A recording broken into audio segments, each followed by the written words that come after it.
Good morning and welcome to what I think is the 52nd episode of the podcast. It's really hard to keep track nowadays. I don't really know, but you might notice I am in some sort of dark room with RGB lighting. I was going to say LED and RGB and I just got confused.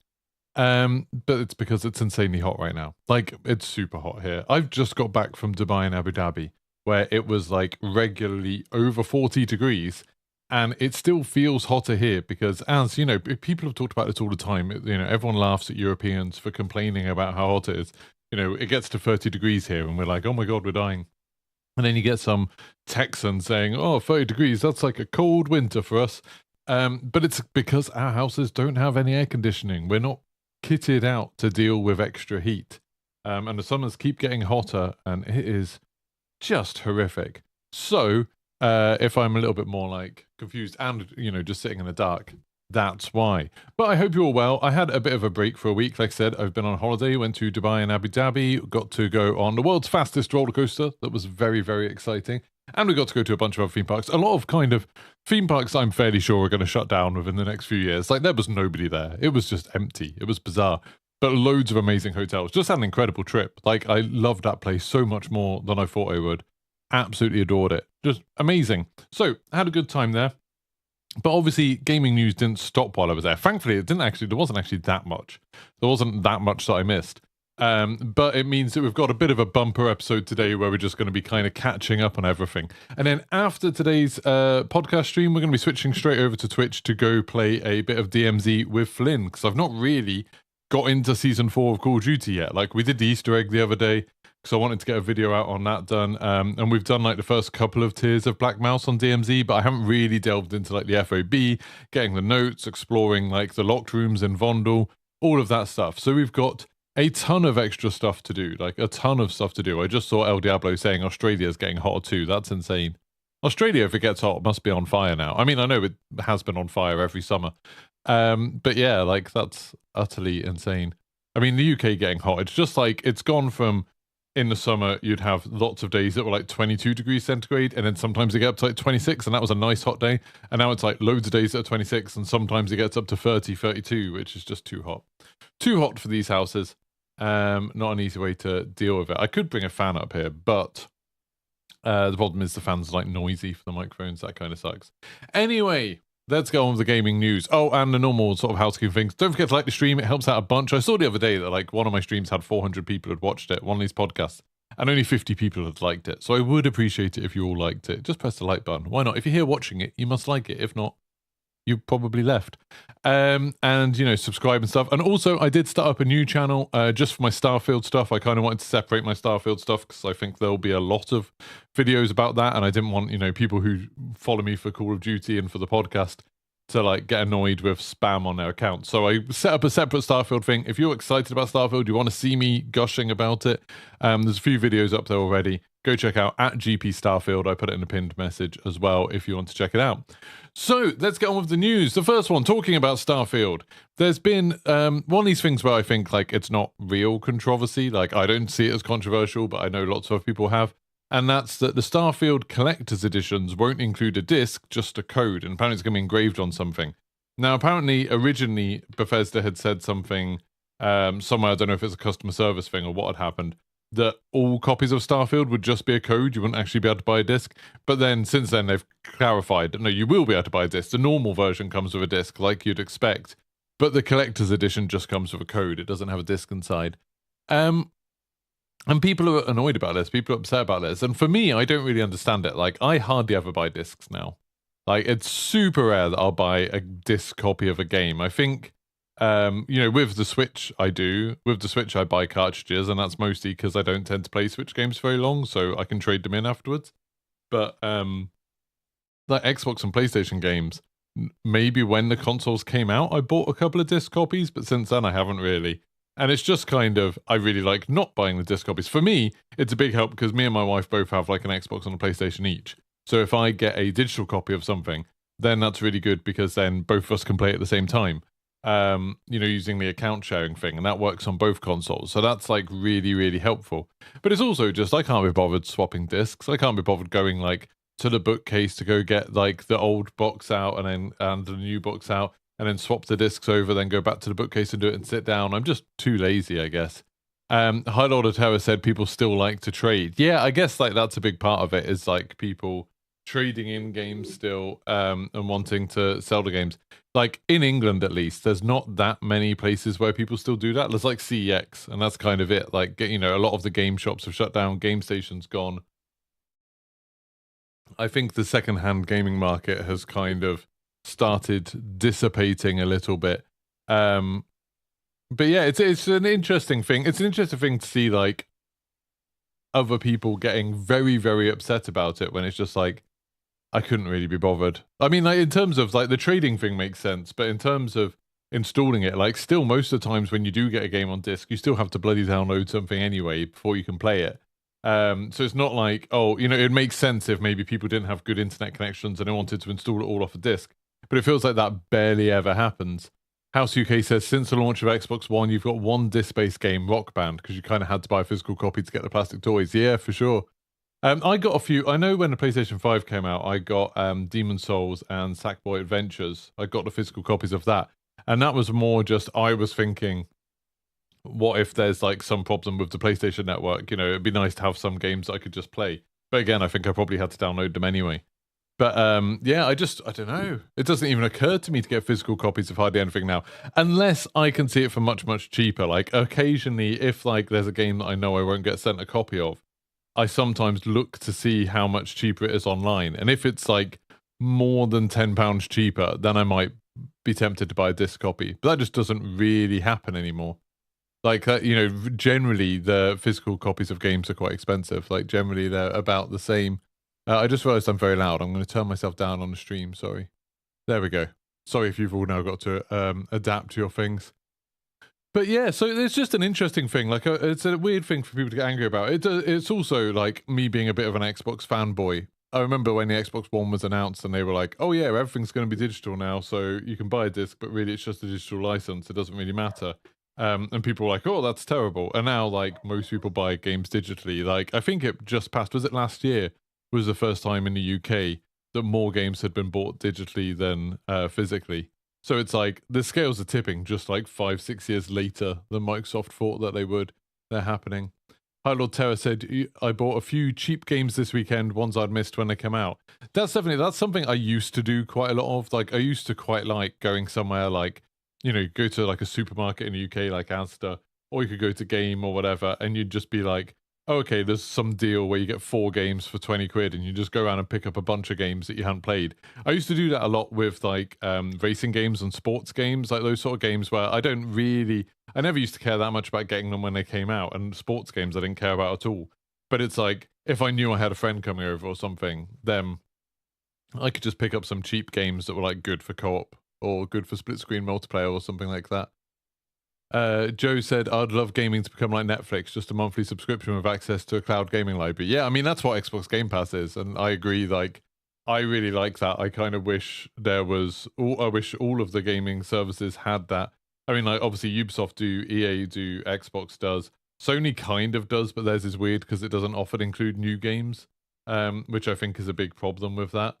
But yeah, I would really like it. You know, that's the main reason I want the Microsoft Activision deal to go through, is because I want all of those Call of Duty games to be on Game Pass. Like, that's the main thing I want for it. I'd love it for Diablo to be on Game Pass, for World of Warcraft to be on Game Pass, all of that stuff would just be so, so cool. Speaking of which, actually, so that's a nice segue into the next topic, and that was just that with this Microsoft acquisition of Activision, which is really hard to say. Acquisition of Activision is a horrible, horrible phrase.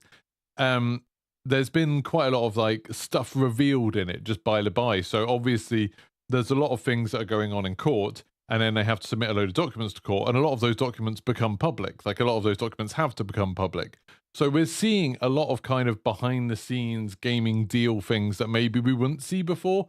And one of the things that we found out about a couple of days ago is that Elder Scrolls 6, so the sequel to Skyrim, is at least 5 years away. So Phil Spencer said reportedly that the next Elder Scrolls game is going to be made by the team that are currently working on Starfield.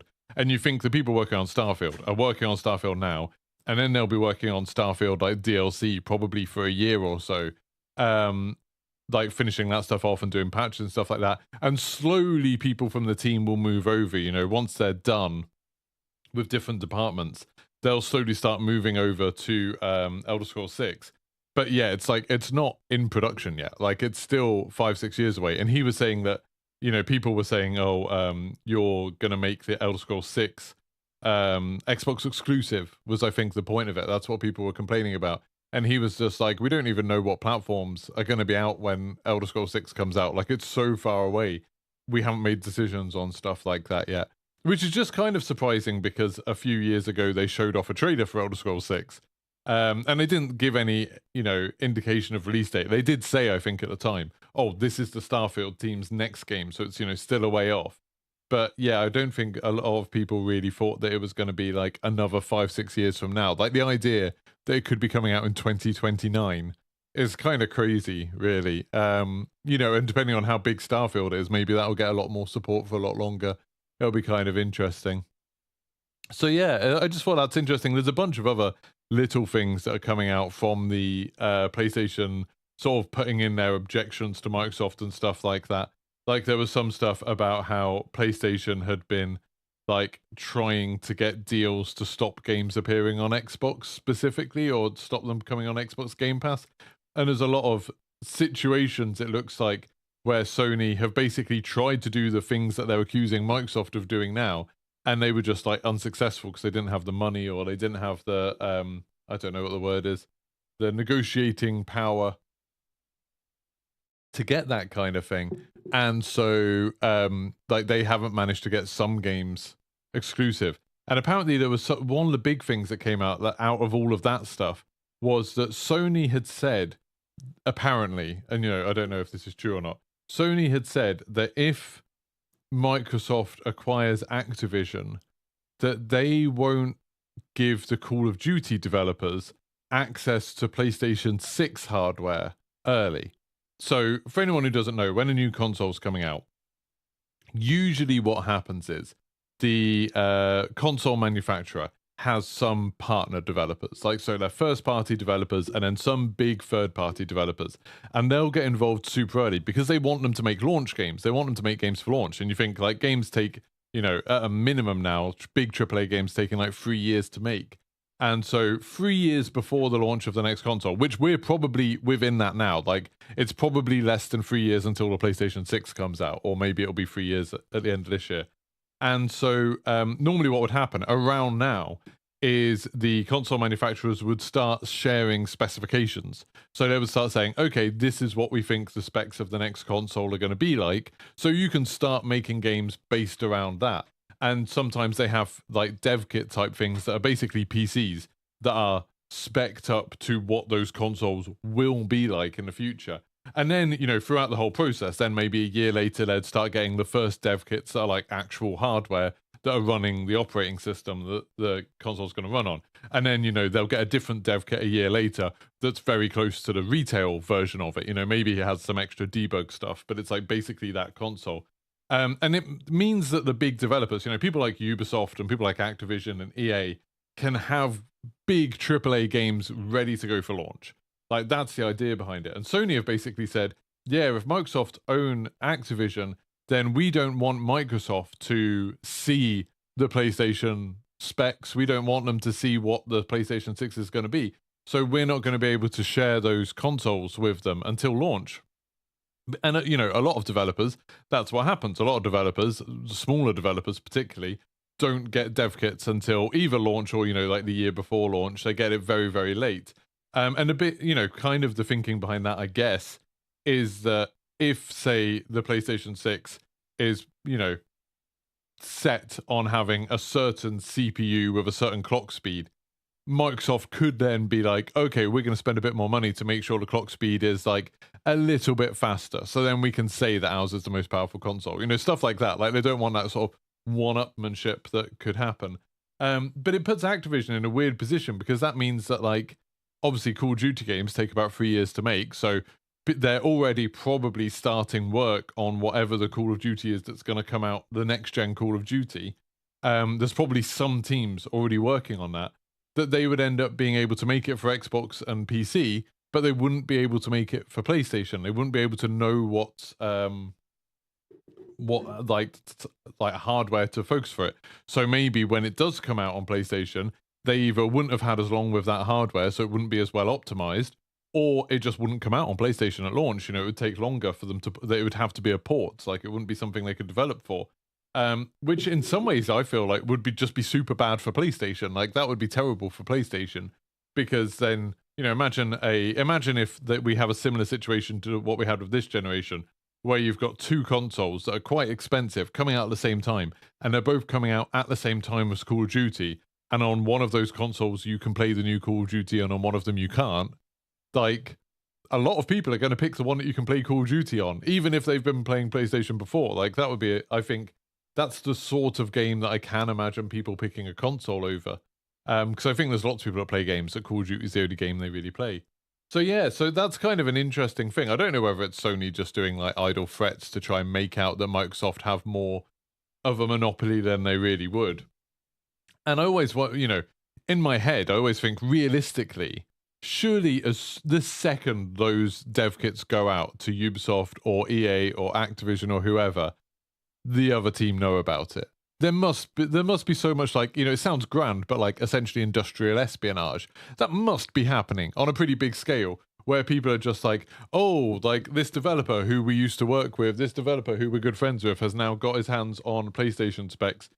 Could you just like tell us on a call quickly, like, what the specs are for the new PlayStation? Like, surely they know about each other's consoles very, very early on. And, you know, it's like talking, like, a lot of the manufacturers are the same for the hardware and stuff like that. I'd be surprised that they didn't know.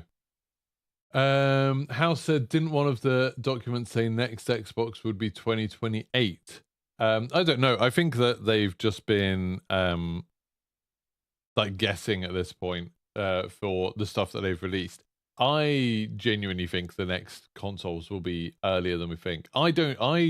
And this is just me speculating. I've got no information or evidence for any of this. It's just my ignorant speculation. I don't think we're going to get an Xbox Series X Pro or a PlayStation 5 Pro. I wouldn't be surprised if we got like a Slim, like a version of it that's the same console but slimmer. But I feel like games already aren't really maxing out what those consoles are capable of in some ways. And I just think like this console generation hasn't been, you know, because of the pandemic and stuff and a rocky start, I feel like it hasn't been as successful, or it hasn't been such a big deal as maybe the last one was with the PlayStation 4. I feel like that all of them will kind of want to move on a little bit. And, you know, like some of the things that are holding the current consoles back, like the CPU speed, which is a big deal. You know, you're looking at games like Starfield and stuff like that. I wouldn't be surprised if, you know, CPUs are getting cheaper. See, like when they developed the Xbox Series X and PlayStation 5, that was like the peak for CPUs being insanely expensive. And they're getting cheaper. So I wouldn't be surprised if we saw a much more powerful console, like a proper next-gen console earlier. I think 3 years. I'm gonna put that out there and say 2026. I think we're gonna see the next gen, both the PlayStation 6 and the Xbox Series X. To whatever, God knows what they'll call it. They should just call it the Xbox 6. They should just, I know the whole thing of like, oh, they didn't want to call the Xbox 360 the Xbox 2 because then it looks bad compared to the PlayStation 3. But it's like, who cares? Let's just miss one. Let's just call it the Xbox 6. That'd be absolutely fine. Oh, I just had thunder then. That was a bit weird. But yeah, Joe said tons of drama in the media who know fanboyism generates clicks. Oh yeah, for sure. A lot of this is. A lot of it doesn't really matter too much. So moving on from that, sticking a little bit with Activision, let's talk a little bit about Diablo. So Diablo was a game that I was saying for ages. It was like my second most anticipated game of the year. I was like super excited about it. I thought I was going to be it was coming out at a time where I was super fed up with Call of Duty. Like the end of season 3, I couldn't care less about Call of Duty. I just didn't want to play it. I didn't want to play DMZ. I didn't want to play Warzone. I was very, very bored of that game. Season 4, like I've only played a little bit. I've been getting into it a bit more again, and I'll be interested to see what it's like playing some DMZ with Flynn today. But I was definitely like, on a lull with that, and Diablo came out at the right time. I'd say Diablo's kind of disappointed me. Like, I think the game is really good if you just want to play Diablo and play through the story. I think it's really good. Like, I think it's a fun game, and if you take it slow and you're not trying to grind or anything, it's good. I think if you're the sort of person like people who have played a lot of the previous Diablo games, where you kind of end game is where the real game begins, you'll quickly find that Diablo 4, the end game isn't very good at the moment. And that might change. Like, we've got seasons coming out soon, which we'll talk about in a little bit. We've got stuff happening soon that might make it better. But right now, it's not in a good place. Like, right now, progress is incredibly slow, and the content isn't engaging enough to make the slow progress interesting. You know, it's like, yesterday, I was like, oh, okay, I'll, like, do a bit of leveling. And I played through some nightmare dungeons and did some, like, finding some of the altars of Lilith and stuff like that. And I didn't even level up once after playing for, like, an hour and a half. And I was just like, I didn't really make any progress. Like, it didn't feel like I made any progress in that whole hour and a half. And that was, like, that's tedious. That's not much fun.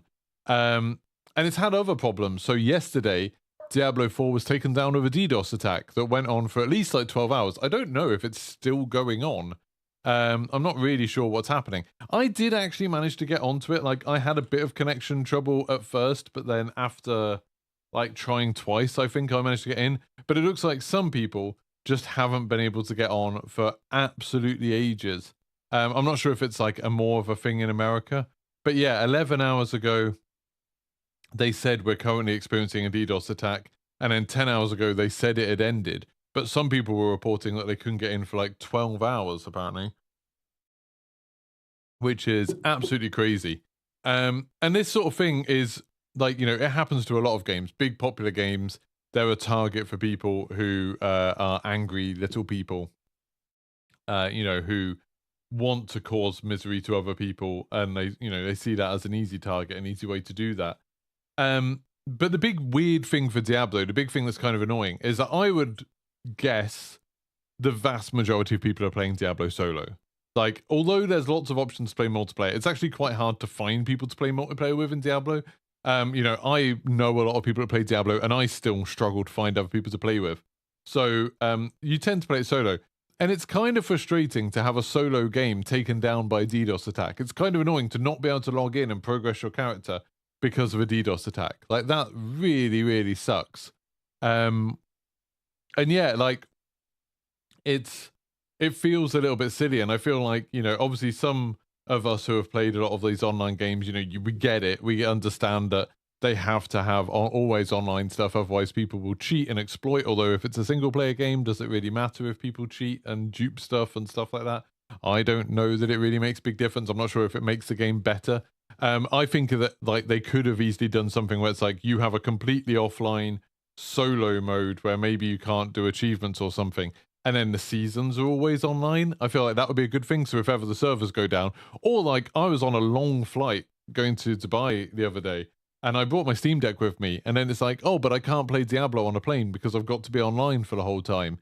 And it's like, that sucks. It'd be nice if it had an offline mode where you could just, you know, keep progressing a character offline. But, you know, they don't do it like that, and I suppose that's just the way things are. There's also been a little bit more news about Diablo, and this isn't news. Like, this is, again, a bit like the Bethesda thing. I find this a little bit odd, but lots of people have been reporting on it, so I thought I should talk about it. That apparently lots of people are shocked that Diablo has seasons and how Diablo seasons work. Now, this seems a bit weird to me because it's exactly the same way Diablo 3 seasons worked, and that is that the game came out, you level up your characters, you play through the campaign, all of that stuff. When Season 1 comes out, which it comes out next month, so it's like a few weeks away now, when Season 1 comes out, if you want to play the season, so the season will have, you know, probably some new quests, it'll have some new items with new effects and stuff like that. Maybe even some new areas, but I'm not sure about that. You know, maybe some new dungeons and stuff. If you want to play the seasons and progress the battle pass, then you have to start a new character. The seasons, the idea is at the beginning of the season, everyone starts in the same place, and then you play through a slightly modified version of the game, where, you know, there'll be different, because of the way items work, you kind of have different abilities. You kind of have abilities that work in different ways. And so you are starting a new character and you'll have that stuff. You don't need to play through the campaign again. If you finished the campaign once, you don't need to do that again. But if you want to progress the battle pass, if you want to see all the new seasonal stuff, you have to start a new character. And then when the season ends, that character will basically be vaulted and put back into like your normal characters. They'll be like the non-seasonal characters, but they'll have all of their stuff and their progress and everything. And then when season 2 starts, you'll have to start a new character for that. And that's just kind of how it happens. Like, that's just what goes on with Diablo. And it's the way the game's run for ages. It's the way it keeps people interested. You know, a lot of people will come back for a new season, start a new character at the same time as everyone else. It means that they can constantly have these races, you know, who's the first person to get to level 100 hardcore and stuff like that. They can keep doing those things. It stops the kind of power creep of if you could just go into the new season with your character, you'd have very little to do. Because it'd just be like, oh, I'll try the new items. I'll try the new dungeon. Okay, I'm done. Like, you'd just be done very, very quickly. The season thing is just a good model. It's just, I don't know, it's the way it probably should work. But apparently, there's been loads of people like saying they're going to boycott it. There's been loads of people saying that like, oh my god, Diablo's going to lose half its player base when people find out about this. I don't think so. I don't think people will care that much. I mean, I'm sure there will be a lot of people who are playing Diablo 4 now who won't be playing it when Season 1 comes out. But that's just because it's a new game, and there's loads of people who don't want an ARPG that they can play forever. And this is something that I've seen a lot. I was thinking of doing a whole podcast episode about it, but I think I can just slip it in here. We've got time. There's a very weird view of what people think games have to be. And like fans of game series, when a new game comes out, they have a weird idea of what that game should be, of what that game needs to be a success to them. And what I mean by this is, Diablo is a good example. Lots and lots of people will play Diablo for the first time. They'll play Diablo 4. They've never played a Diablo game before. And they will play through it, and they will maybe play through the campaign and maybe get to like the end of the campaign. It'll take them like, what, 50 hours, something like that. And then they'll never play it again, and they'll be super happy. They'll be like, that was cool. I enjoyed it. I enjoyed playing through that game. They are done with that game. And that's it. And that's not a bad thing. The idea that people will buy the game, play the game, and then finish the game and stop playing, that's not a terrible thing. Like, that's not an awful thing. Obviously, Blizzard want as many people as possible to keep on playing it further, and they want them to get involved in the live service stuff and the seasons and all that kind of stuff. But it's not a failure if people just play the game and enjoy it. And it's the same thing with Call of Duty. I know people exist who will buy Call of Duty and play the campaign and then not play it again. Like, that is a type of person that exists, and I have no idea how they think that they've got their £70 worth of value out of that game, because I don't think the campaigns are very good. But they do it. Like, they buy the game, they play it, and they're not interested in multiplayer. Just play the campaign and stop playing. And that's fine. And, you know, from the game developer's perspective, that's fine. They know some people are going to play it like that. And I think that's something that lots of people lose sight of when they look at games. You know, you see people, if you look at Steam reviews, I look at Steam reviews all the time. When I'm deciding whether to buy something, I'll look at Steam reviews. And a number of times you see a negative review from someone and they've got over 1,000 hours in the game. Or it's like, maybe the game isn't bad. Maybe you just got bored of it. Like, you can have too much of a good thing. Like, I just went on a holiday that was amazing. I really enjoyed it. We had 4 nights in Abu Dhabi. We had about 3 nights in Dubai. I loved it.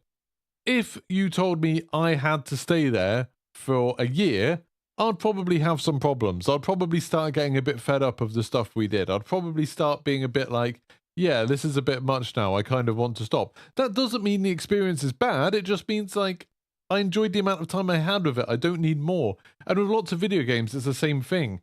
You can enjoy, if you buy a video game and you enjoy it for like 10 hours, for a lot of people, that's fine. Like, that is a good experience. They enjoyed that game and they move on. And obviously, everybody does the kind of value proposition differently. I know there's some people who are like, I need to play a game for 500 hours, otherwise it's not worth 60 quid for me. And then there's other people who will happily spend 60 quid on a 4-hour game if that 4 hours is amazing. You know, it's like the same sort of thing as some people go on a night out. They'll go on a night out drinking and they'll literally be out for like 3 hours and they'll spend 100 quid, but it'll be worth it to them because they had an awesome time. Like, they really enjoyed themselves. They had a great time.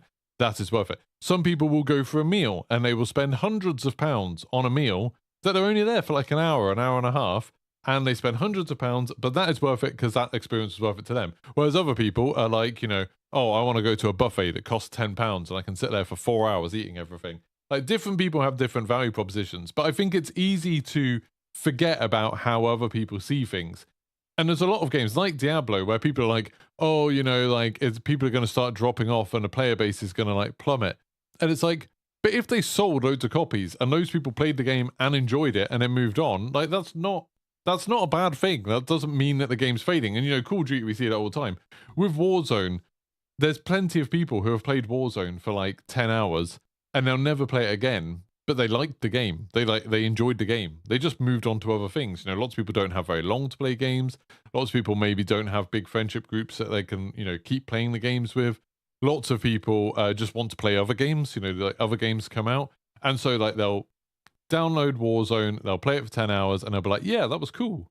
And it doesn't matter that they'll never play it again. Like, that doesn't really affect it. And like I said, like for live service games, I know games as a service, there's definitely the publishers would like people to play for as long as possible. But I think for the developers, for the designers, for a lot of them, it's kind of like that's still a success if people enjoy themselves. What you don't want is for people to play the game for however long, you know, whether it's 2 hours or 400 hours, and then to be like, I hated my time with that. And I think lots of people get to that point with Warzone and Diablo where they play it too long. You know, people play it past the point where they're not enjoying it anymore. Like, lots of you have seen that with content creators. Like, there's loads of content creators where obviously their main way of making money is making Call of Duty content, but they get to that point where they don't like the game anymore. They're just burnt out on it. They're just a bit bored by it. And they keep on going because that's the only way they can make money. And so they end up hating the game. They end up like playing something that they actively don't like. Like, that's literally why I just stopped playing Call of Duty over the last couple of months. Like, you might have noticed I had very little Call of Duty content. I was very rarely streaming it. I was streaming a bit of everything else, basically. And it was because I just didn't like playing it. And so I was just like, okay, I'm going to stop. And it has cost me money. Like, it's definitely, undoubtedly cost me quite a lot of money. But I also don't want to play and stream a game and make videos for a game that I'm not enjoying. Like, that's just not fun. Hopefully, the new season is good and I enjoy it. House just saying, exactly, if you enjoy it, fine. Everyone has different things. My brother spent over £2,000 to watch a football match live. Poor. I get really annoyed if I have to spend 12 quid to watch a Grand Prix. And that's, you know, from my sofa. I find that too expensive. I wanted to watch, I found out Fast and the Furious X is on the, you know, the YouTube thing where you can pay to watch a film. I saw that was on there yesterday and I was like, oh, that's awesome. And then I saw it was £17 to watch it. And I was like, £17 is quite a lot of money. I can't really afford that. Don't really want to watch that for £17. So I didn't watch it. I just decided that wasn't worth it to me. Even though I probably would have enjoyed it and had a good time. But oh well. There's so many good films out there I want to see. Well, films that I assume are good. Like, I want to see Spider-Man. I want to see... I wouldn't mind seeing Transformers, but I don't care that much about it. I want to see The Flash. Oppenheimer's out soon. Obviously, there's that, like, Meteor Valley or whatever it's called. Like, I'm not a big Wes Anderson fan, but those films are probably always, like, at least interesting in some way. There's quite a lot of stuff that's, like, out at the moment that I would love to see, but it's just, like, at the moment, it's just too hot. I can't bother to walk to the cinema to watch it, to be honest. I watched a lot of good films on the plane, though. On the plane, on the way to Dubai, I watched Megan. That was really good. Like, absolutely awesome. I feel like they marketed it wrong. They marketed it as very much a horror film, and I didn't think it really was a horror film. I feel like it was more like an episode of Black Mirror. It was more like a kind of thriller type thing, and it worked really well. I thought that was good. And I watched Nope. Really enjoyed that. I'd heard people saying that they didn't like it, but I absolutely loved it. I think it might be my favorite of Jordan Peele's films. I watched the Weird Al Yankovic story, which was all right. Like, I liked the first half of it, and it was kind of funny. And then on the way back, I watched quite a lot of the new Puss in Boots film, The Last Wish. And that was really good. That was, like, really funny. I didn't get time to watch all of it because the flight was weirdly shorter than we thought it was going to be. But, yeah, like, it was good. Enjoyed it. It was fun. Invader just said, you still haven't hopped on Season 4, so for Call of Duty. I've played a little bit. So I went on holiday the day after Season 4 launched. So I could play Season 4 the afternoon. We mostly focused on trying to do that Easter egg and just looking around Vondel a little bit. And then the other day after I got back from holiday, we did the Easter egg video. So I recorded that. So we did the Easter egg. And then we did maybe one game of DMZ. So I think I've played like three rounds of DMZ of season 4 so far. I haven't tried it. House UK says Oppenheimer and Dune Part 2 are the only films I'm looking forward to. I'm definitely looking forward to both of them. Yeah, they'll be really good. I don't actually know what other films are coming out this year. Movie release dates. Sorry again, I know the lighting is really bad, but it's just I don't want a bright light shining on my face. It's too hot. It is too hot for anything like that. Right, what other films have we got coming out this year? What, this is going all the way back to April. I don't care about April, May, June. There we go, July. So we've got Mission Impossible Dead Reckoning in 2 weeks. I want to see that. I'll probably go to the cinema to see that. Excited about it. Then Oppenheimer the week after. We've got Barbie. Barbie, I thought it looked quite funny and good when it all looked like it was like in the Barbie world. And now I've seen the more recent trailers where it shows it's actually mostly in Los Angeles. It looks a lot less interesting. Like, I don't know, not a big fan of it. The Meg 2 is out on August 4th. I don't really care about that, but I'll probably watch it like on a plane at some point. Gran Turismo, again, don't care about it. Haunted Mansion, I think, looks quite good. Obviously, I'm a big Disney World fan. Like, I'm a big Disney Parks fan. And I really liked the old Haunted Mansion film. I thought that was good. I liked the Muppets Haunted Mansion film they did last year. Thought that was really cool. I've liked the trailers for the new Haunted Mansion film. I'm excited for that. That looks good. Then there's Blue Beetle. Don't really care about that. Equalizer 3. Don't care about that. Expendables. No. Craven the Hunter. No. Don't care about that. Saw 10. No. Dune Part 2 for sure. The Marvels, like, maybe I need to see a couple more trailers before I know whether I care about that too much. The new Hunger Games film. Weird. Must be some spin-off or prequel or something like that. Wonka. I didn't know that's a thing. It's got Timothy Chalamet in it. Oh, is that when he's younger or something? And then the new Aquaman film. Yeah, I don't care about that. So yeah, for me, it's really like Mission Impossible, Haunted Mansion, for sure, Oppenheimer and Dune. Those are the big films that I want to see this year. They look cool. Good morning, Flynn. Right. So we've still got a few other news things, just a couple of like impressions things, really. Mortal Kombat 1, the stress test came out over the weekend. We could play that. I was lucky enough to get invited to it. I streamed a bit of it. It was okay.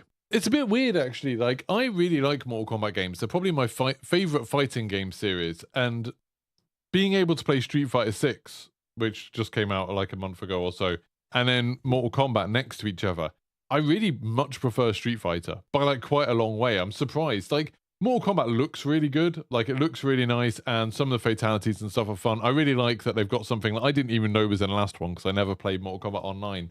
But there's a thing called a quitality, where if the person who you're fighting against quits mid-match, their character does something to like kill themselves.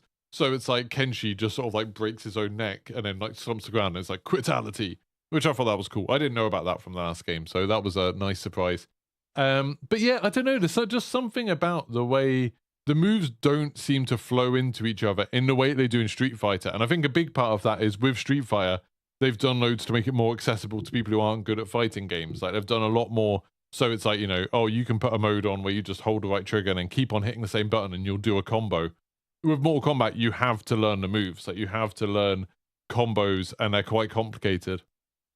And I don't know. I feel like now I've played Street Fighter, I don't want to go back to that. I don't want to go back to having to spend hours to learn how to do combos that work in different situations, trying to pull them off. It's a bit of a shame. But, you know, I'm sure the full game will be fun. A lot of the fun of Mortal Kombat is just seeing all the crazy characters and seeing all of the crazy, like, lands, you know, the world maps, whatever you want to call them, stages, I guess. That seeing all of that stuff is fun, seeing all the special moves and the fatalities. All of that stuff, and I'm sure the campaign will be good.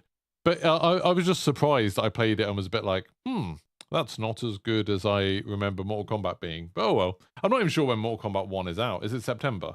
It's sometime this year, isn't it? Mortal Kombat 1. It says... hold on. September 19th. There we go. September 19th, 2023. So yeah. So, I mean, I'll probably play it, although... you know, Starfield comes out a couple of weeks before that, so we'll see. But yeah, that was a bit of a shame. And then also the other game that I've been playing loads of is Final Fantasy 16. And thank you to everybody who watched my Final Fantasy 16 video yesterday. I did a video partly because they gave me a key and I wanted to do it. I knew on this channel it wouldn't do that well. I might stream it at some point, although I'm not sure how much people want to see it. But God, that game's amazing. It's so good. If any of you want to help out the channel, by the way, go watch that Final Fantasy 16 video through. It's only like 8 minutes long or something. It's super good. I just show off some of like how good the combat is and just gush about how good it is. And I'll do a bit more of that now because it's just an incredible RPG. And it's kind of, if you ever wanted to play a Final Fantasy game before and you got hyped up for it, 'cause it's like, oh, it's, you know, a big epic RPG. And then you load it up and you're like, oh, the combat's kind of bad and the dialogue's really bad and it's hard to get into and the story's just weird. Final Fantasy 16 is the game for you. Like, the combat is just amazing. It's just a third-person action game now, but it works incredibly well. So, like, you'll, like, get into a fight and maybe there'll be, like, 6 different enemies there. And you'll have people on your team, but they'll just go off and fight by themselves. They'll just go do their own thing. And they're effective. Like, they will take out enemies by themselves. And you can, like, decide, okay, I want to go for that enemy. That's like a spellcaster at the back. And you can, like, literally tap one button and you just, like, teleport over there in a burst of flame. And then you can pull your sword out as you teleport, juggle them up into the air if you want and hit them there. Do all different kinds of special attacks and stuff like that. Stagger them. You can dodge their attacks and get, like, a bit of slowdown. You can parry their attacks and, like, stagger them. So then you can get a load of free hits on. You have to use loads of items and stuff like that. And then they've done all of these really cool things where at the beginning of the game, you get given a set of items where one of them is, like, if you can dodge at any point, the game will auto dodge for you. Or there's another one where it's like, I've forgotten what the other one is. The other one might be like a parrying thing where it will automatically parry for you. Another one I think is it will automatically use potions when you start getting weak. And the idea is that you don't have to use those pieces of jewelry. All they do is they're simplifying bits of the combat. So if you just want to play it like a button masher, you could put all 3 of those on and combat would be super easy for you and you'll just feel super powerful and it'll still look flashy because you'll be automatically dodging and parrying and stuff. But if you want a bit more challenge, then you don't put those on and instead you can put on other bits of jewelry that maybe give you a bit more extra damage, a bit of extra defense, stuff like that. And then you can like sort of like almost like when you're playing Formula 1 2023 and you're like choosing the assists. Like when I play that, I'm like, I don't want to deal with gear changes. So I ignore that in Formula 1 2023, but I don't want traction control. I mean, I do want traction control. I don't want ABS on necessarily. I want to worry about brakes locking up and stuff like that. All stuff like that. Like you can just kind of decide the right level for you. The only one of them that I'm using at the moment is you get a companion that you can tell to attack. You can like give them commands, say like go attack, go like taunt this person, whatever.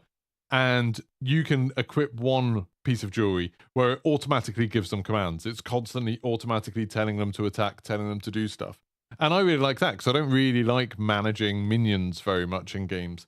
And so I can put that on and then it just like doesn't slow me down at all. It's just absolutely awesome. Like I've absolutely loved Final Fantasy 16. And I've, again, for context, and I talk about this in the video, the only Final Fantasy game I've ever finished is Final Fantasy 7 Remake. But I have played Final Fantasy 5, Final Fantasy 6, Final Fantasy 7, Final Fantasy 8, Final Fantasy 10, I think, Final Fantasy 11, the MMO, Final Fantasy 12, Final Fantasy 13, Final Fantasy 14, the MMO, I actually played that quite a lot, and Final Fantasy 15. And I bounced off all of those games. I ended up just not finishing them because I just couldn't get on. The dialogue wasn't quite right. The action wasn't quite right. Like, it just wasn't really for me.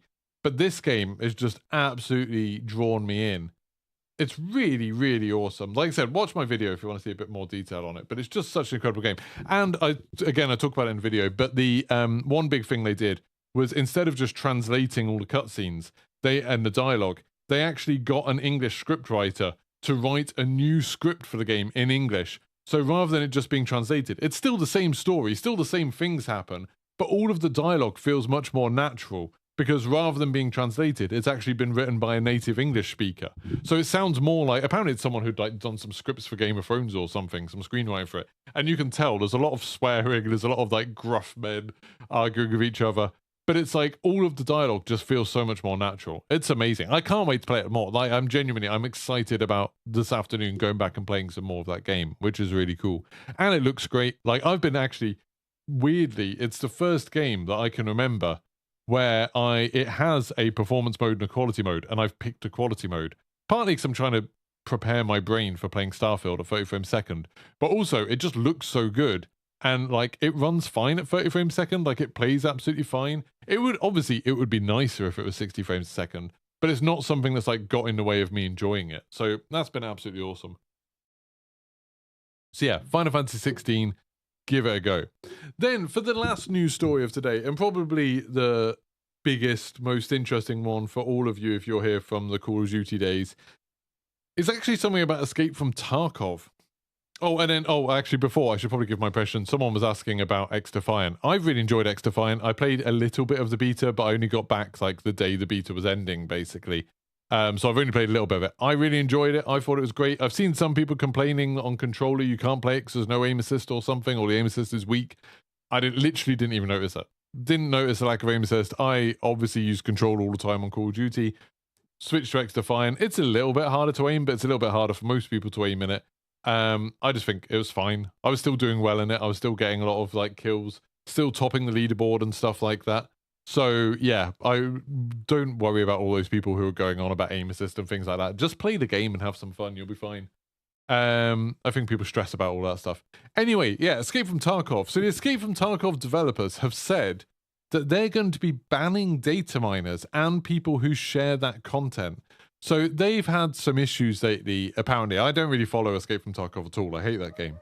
But I've been reading about it online, and apparently there's some new updates or something coming to Escape from Tarkov, and loads of it got data mined. Like, loads of it got released like, hey, this is coming, this new map's coming, this new weapon's coming, whatever. And it seems like what happened is the data miners also saw stuff that was, cancelled or changed. And so they said, hey, this, and this is coming. And then when they do the official announcements, they're like, oh, it's just this coming. And people get really disappointed. And the developers have got really angry about it and been like, well, this is your own fault for like sharing stuff that we never announced, like getting hyped up over stuff that we never announced. And like they've gone to the length of saying now, if they know people who have been data mining, and obviously a lot of the time the people who are data mining are content creators and stuff, they have a bit of a public profile, they're going to start banning them. They actually talked about it being illegal, and everyone's like, are they actually going to go after them legally? Is that even possible for data mining? Like, I don't know. I have no idea what the ins and outs of something like that are. But they also said they're going to go after people who share that content. And I was thinking, imagine if this happened to Call of Duty. Like, oh yeah, by the way, sorry, going back quickly, Final Fantasy, Bad News just reminded me, there is a demo of Final Fantasy 16. If you have a PlayStation 5, just download the demo. It does an incredible thing where it's basically the prologue of the game, and if you then buy the game, like I got sent a copy by Square Enix, but if you then get the full game, the progress carries over, your save carries over, so you don't have to repeat anything, which is amazing. Anyway, sorry, go back to Escape from Tarkov. Yeah, and I was thinking, like, imagine if Call of Duty did this. Imagine if Call of Duty not only banned people who data mined, which nowadays I don't think there's that many people who data mine. Even back when I was involved in it, like back in 2019, I want to say that. No, 2020 it was. 2020. Even back then, there was very few people who actually were doing it because people had this weird impression that it was super difficult to do. It wasn't at all. It was like you literally download like 2 programs off the internet and it does everything for you. But anyway, people had this idea it was hard, so there's only a handful of people who did it. And I never knew whether like Activision actually knew the people who were doing it or not. I still don't know. I don't know whether they know who's doing it. But imagine if they started banning the people that shared that stuff. Imagine if we woke up one morning and like Charlie Intel was like, Keshav logged in and found that his Call of Duty account was banned because he was sharing leaked stuff. You'd have like Who's Immortal would be gone. Modern Warzone, like Doug's account would just be banned. These people who get invited to events and stuff like that. Imagine if like they just woke up and their accounts were banned. They couldn't play because they'd been sharing data mined stuff. That'd be crazy. It'd be utterly bizarre. I can't imagine them ever doing it. I feel like Call of Duty have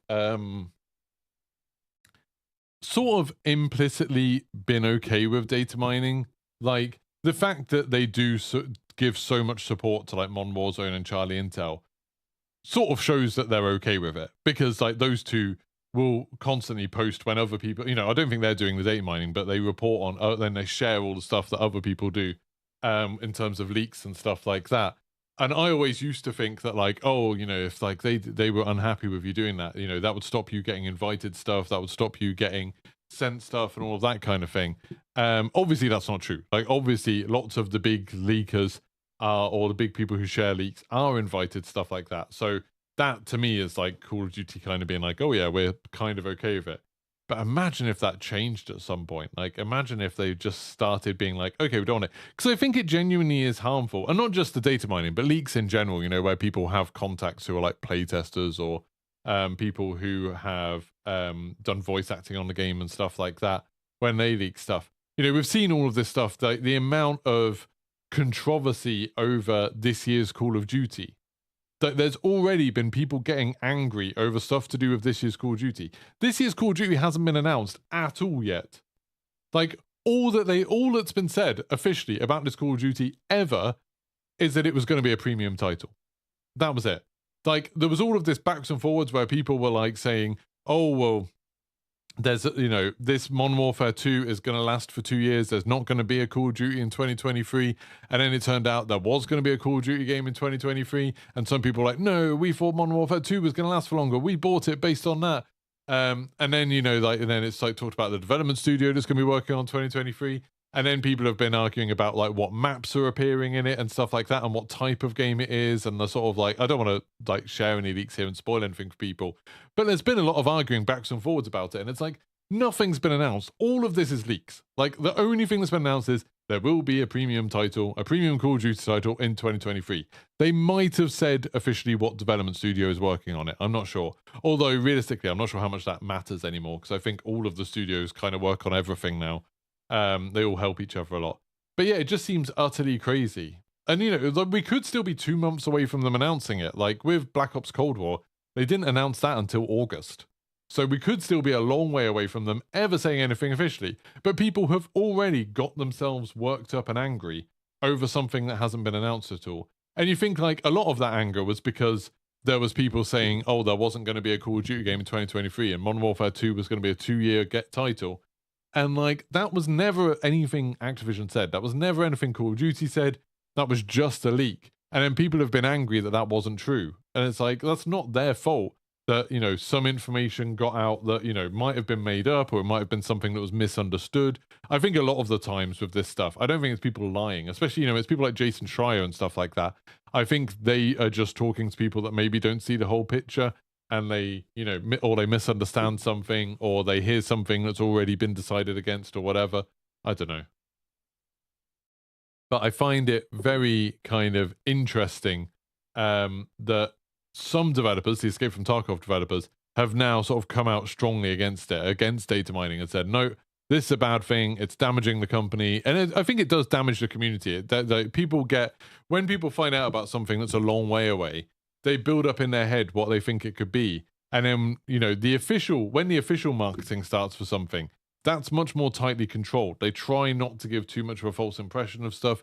They try to be careful about the wording they use and stuff like that, so people are like appropriately hyped for something. Whereas when it's a leak, people just, you know, exaggerate stuff, or they, like I said, misunderstand something, misrepresent something, and that lets people's imaginations run wild. And then when the final thing comes out, or the final thing gets announced, they will be disappointed and they'll be a bit fed up about it. And it's like, well, that's like your fault, really. Like, your fault for following the hype, your fault for following the leaks and stuff like that. And, you know, maybe that's what we need. Maybe we need the developers to come down a bit harsh on it. I would say, like, while the publishers, like, of Call of Duty especially, have been fairly lenient on it, you know, well, entirely lenient. They've never, as far as I know, ever gone after anyone other than DMCA takedowns for shared screenshots. The developers individually, if you look at their private Twitter accounts, often do talk about how much they hate it, at least. You know, they talk about, I know there's some people, especially the people who do the data mining and leaking, they'll often come out and say, oh yeah, well, we're providing a service, we're hyping people up for the game, like, we're important, we help the game, we like help them to test ideas and stuff like that, and then they can change their mind about stuff. And you know, they act as if they're doing a good thing and the developers love them. As like, when you look at the individual developers who are speaking, you know, separately from the company accounts, they're like, no, this is awful, we hate the leaks, so we hate all of that kind of stuff. You know, and I've had developers say to me specifically how much they hate some of this stuff getting leaked out and how awful it is for them. You know, especially because, like, they just, like, they're working on something for ages, they are excited about doing the big reveals, and then the reveals are just completely ruined and sometimes just misrepresented by people, and then it sort of like ruins the work that they've got put into it, which just kind of sucks, doesn't it? It's just kind of annoying. Badneys was just saying, sorry, I spent a while before I got back to this comment. Badneys was saying you'd think it would be possible to hide assets in a game which isn't live yet. Not a dev though, so no idea. I have actually spoken to developers about this. It was a long time ago, so I'm pretty sure they're okay with me talking about it. And they were talking about it. There's like two elements to that, at least with Call of Duty. I'm only speaking for Call of Duty because I don't know anything about other games. One element is that there's only so many updates that they can do, and the updates have a fairly strict kind of size limit and you know, what they can affect with those updates. So, you know, if they're doing a new map or something like that, they want to put everything for that new map in that update, so then they don't have to touch it as much in future, I think is the idea. But that schedule, you know, where really there's only a big Call of Duty update every month, you know, the season and then the season reloaded, means that if there's something going on later in the month, they have to get the stuff ready for the first update. They have to try and bundle everything up into that update. So when they did the pawn takes pawn thing, and you remember there was the stuff in Stadium with the big like glyphs that you could see from above and the big shapes, and we were like, why are they in the game already? Like, why? We already had them all mapped out by the time they came live. I was told like it's just because like they had to be in the game. Like there wasn't going to be a separate game update for the for when that part of the pawn takes pawn stuff went live, so they had to put it in early. They just didn't have a choice. You know, it's like that's a decision that's taken much higher up, and so a lot of stuff gets put into the game kind of when it's ready. So then, kind of, you know, especially if you've got an update that's maybe a bit smaller, maybe they could put some stuff in there, like ready, like extra textures and stuff like that. And, you know, they're hoping that people won't discover it, and not many people will do the data mining and stuff like that to discover it, but they know it's a risk. The other side of it, the other reason that they don't hide it as such, is that it's just not worth it. Like the developers I was talking to were saying about how they have people working on hiding some stuff and protect, you know, doing the anti-cheat stuff and stopping people from finding out information about the servers and stuff like that. And it's really frustrating for them because those are like good coders, good developers, good programmers, that then that's taking up their time rather than doing stuff that's making the game better, you know, so like fixing bugs, patches, developing new features, all of that kind of stuff. That they have to balance, you know, how much time do they want to spend kind of obfuscating stuff and hiding stuff and like burying stuff, compared to how much time they want to spend making new stuff. And they're always pushed, like they're always pushed for time. It's not like they have developers just sitting around not doing anything. So like they've always got like a list of priorities, and hiding things in the code is something that could introduce new bugs. You know, it's a dangerous thing to do because if you get it wrong, you could break things very, very easily. But it, and it's not massively worth it. Like, it's still only affecting a very small percentage of people. Like, even when I'm complaining about how bad the leaks are for Call of Duty and how badly they affect things, realistically, it's a, you know, it's probably like 1% of their player base that ever see these things and ever know about them. Most people don't follow Twitter accounts and YouTube accounts finding out about, you know, Call of Duty leaks and stuff like that. Like, it's a very small group of people compared to the overall people that play the game. So it's just not worth it for the developers to do it. And, you know, they do some stuff, like but there have been surprises, I think. I think it's just when there's something bigger, like a map, like Vondel. Vondel leaked, like, super early on. There was loads of references to it and stuff, and people managed to find it. Whereas some other stuff, like, you know, they do manage to hide it a little bit better, like Easter eggs and stuff like that. I know with Bunker 11, all of the references to Bunker 11 had the X1 tag, so they just all had X1. And it was a sort of thing that you wouldn't be able to find that they were tagged with X1 unless you found some, you know, so we managed to find, I think, the phone's ringing. But this was ages after we'd solved Bunker 11. We were just looking to see if there's anything more to it. And we found the files for the phone's ringing and saw it had this X1 thing. And then if you searched the rest of the files for X1, you found all the stuff about the animation for the bunker doors opening, the animation for the countdown timer, all of that kind of stuff. And it was like, oh, okay, so this is the code that's used for all of them. And I think in later Easter eggs, they didn't do that. I don't think, someone could probably correct me, I don't think we've ever had an Easter egg spoiled by data mining. I don't think that's ever happened. I don't think anyone's ever solved it via data mining before people have solved it the right way. Because it's just kind of, the code doesn't really work like that. It doesn't really help you that much. It can help people find when there's nothing else to find, but it doesn't seem to help you solve it in the first place, if you see what I mean. Like, if you don't know what you're looking for, you can't really do it, which is kind of interesting. Like, that's kind of good that it's worked like that. They did a really cool thing in Porn Takes Porn where they hid a lot of, like, you know, people were saying, oh, people just data mined all of the codes and the passwords and stuff like that. And you couldn't do it because so much of the codes that you needed was just in the YouTube videos that they put out every day. So unless you had those videos, you couldn't make sense of the other half of it at all. And I thought that was really clever. That was a really, really good idea to like try and make sure at least half of it is hidden somewhere separate to the game files, somewhere that they can control when people can access it. I thought that was cool. Anyway, we're done here. I'm going to take a short, like 10-15 minute break, and then I'm going to be heading on over to twitch.tv/Geeky Pastimes. That's where me and Flynn are going to be playing some of Season 4 DMZ. I'm not entirely sure whether I'm going to be sticking with these podcasts or not. Like, we've seen the viewership go up and down. We might do them this week and see how it's going. But if you do like these, please don't forget to like the stream, leave a comment on the VOD saying that you want to see more of them, and then we'll keep them going. It's just kind of how much demand there is for these sort of things. If the demand isn't there, then there's no point in me doing this. I'd be better off spending time doing videos and doing streams and stuff like that. So let me know. Thank you very much to all of you that have been turning out every day for these. I appreciate it, and I'll probably be back tomorrow. But if not, I'll see you over on Twitch in a few minutes. Goodbye.